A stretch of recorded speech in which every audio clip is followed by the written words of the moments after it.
करती है, आपकी इनकम को ही जनरेट करती है। One income generate other income. जैसे कि आप एक मिठाई वाले हो, तो आपने किसकी इनकम जनरेट की?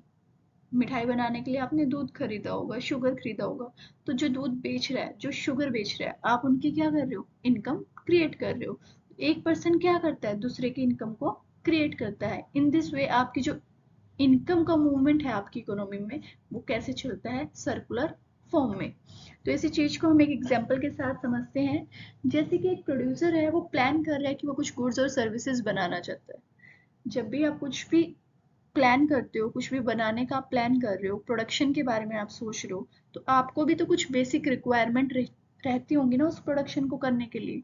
जैसे कि मैंने अभी एग्जांपल दिया कि आपकी एक स्वीट शॉप है, आप मिठाई बेचते हो, तो उस मिठाई को बनाने के लिए आपको दूध, खोया,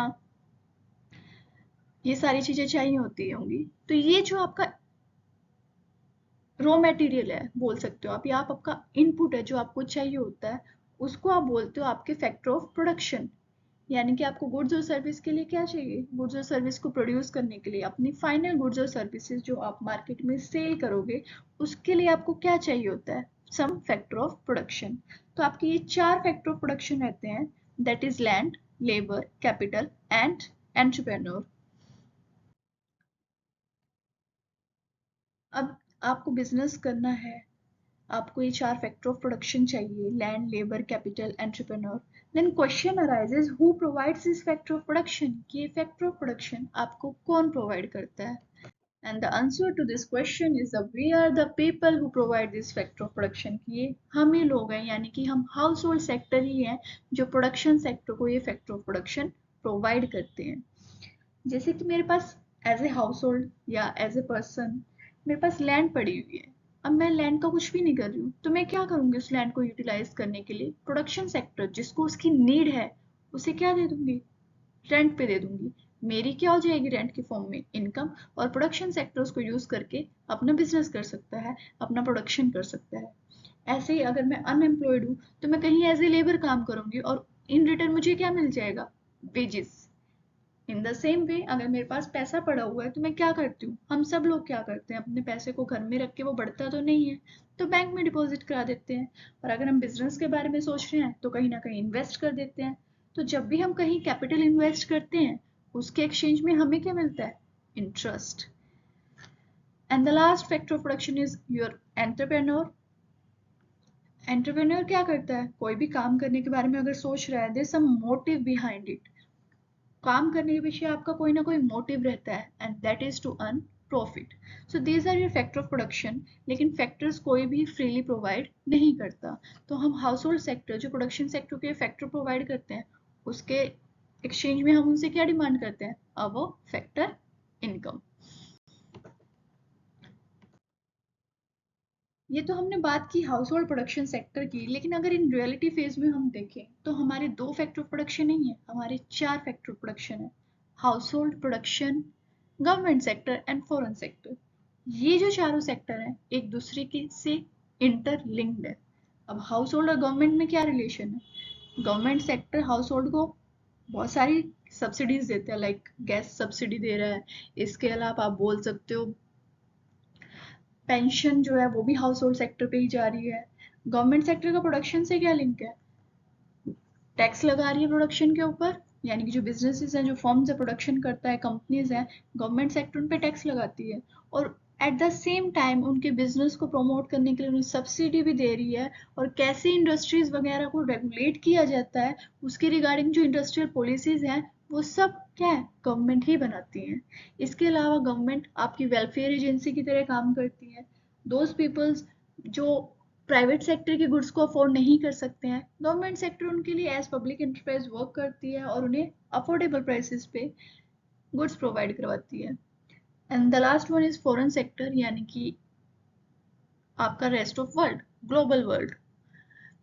आप आज के टाइम पे सिर्फ इंडिया तक लिमिट होके नहीं रह गए हो, आप क्या कर रहे हो? रेस्ट ऑफ वर्ल्ड के साथ भी day by day, time to time transaction आपकी जो है वो बढ़ती जा रही है।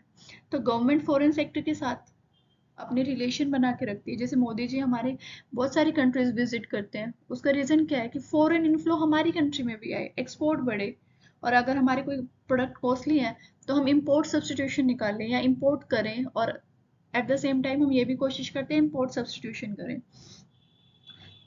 हाउस होल्ड सेक्टर भी फॉरेन सेक्टर से इम्पोर्ट करता है, प्रोडक्शन सेक्टर भी जो रॉ मटेरियल उनको लग रहा है कि इंडिया में कॉस्टली है, वो फॉरेन से अगर वो चीप प्राइस पे मिल सकते हैं तो उन्हें फॉरेन से मंगवाते हैं। तो all these sectors are somewhere interlinked.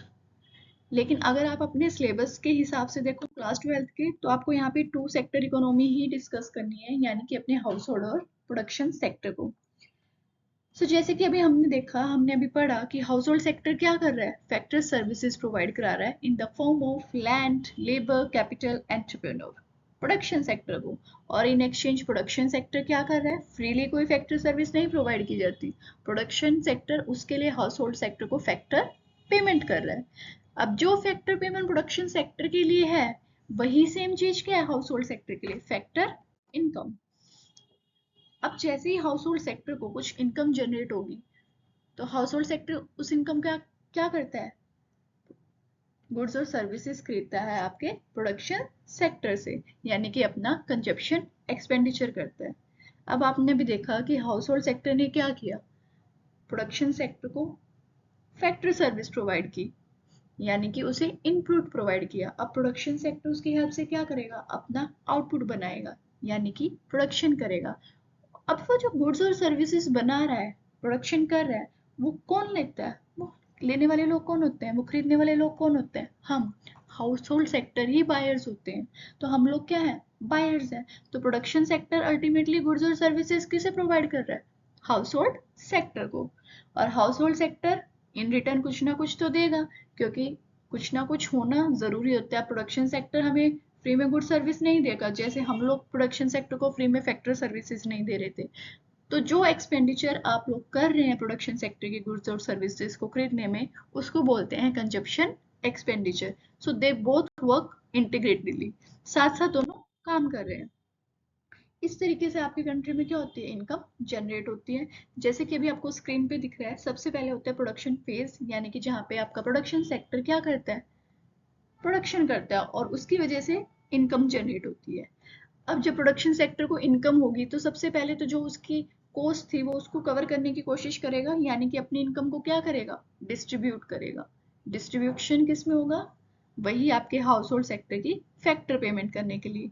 जैसे अगर किसी से लैंड ली थी तो उनका रेंट पे करेगा, अगर कोई लेबर अपॉइंट किए थे, लेबर हायर किए थे, तो उन्हें वेजेस पे करेगा, कैपिटल इन्वेस्ट की थी उसके लिए इंटरेस्ट लेगा, इंटरेस्ट पे करेगा। तो इस तरीके से आपकी इनकम का क्या होगा, डिस्ट्रीब्यूशन। अब इनकम किसके हाथों में चली गई, हाउस होल्ड सेक्टर के हाथ में। हाउस होल्ड सेक्टर उसको क्या करेगा, एक्सपेंडिचर, कंजप्शन एक्सपेंडिचर, यानी कि अब इनकम का क्या होगा, डिस्पोजिशन होगा, यूज होगा in the form of consumption expenditure.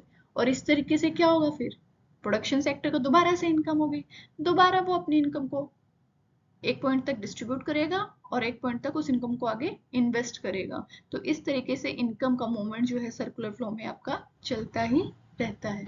So this is all about your chapter circular flow of economy, जहाँ पे house hold sector factor of production provide करवा के फैक्टर इनकम अर्न कर रहा है, और फर्म्स क्या कर रही हैं, प्रोडक्शन सेक्टर क्या कर रहा है, गुड्स और सर्विस प्रोवाइड करवा के अपनी इनकम को जनरेट कर रहे हैं, जिसको आप कंजप्शन एक्सपेंडिचर बोल देते हो। होपफुली आप सबको जो ये कॉन्सेप्ट बहुत अच्छे से क्लियर हो गया होगा। अगर आपको कॉन्सेप्ट क्लियर हो गया, then please comment in your comment box, and please like my channel, और प्लीज ज़्यादा से ज़्यादा सब्सक्राइब कीजिए, अवेयर कीजिए लोगों को। यहाँ पे मैं पूरी कोशिश करूंगी कि आपको क्लास 12 के इकोनॉमिक्स के सारे chapter as much as possible provide करवा सकूँ। थैंक यू, और नेक्स्ट वीडियो में आना बिल्कुल मत भूलिएगा।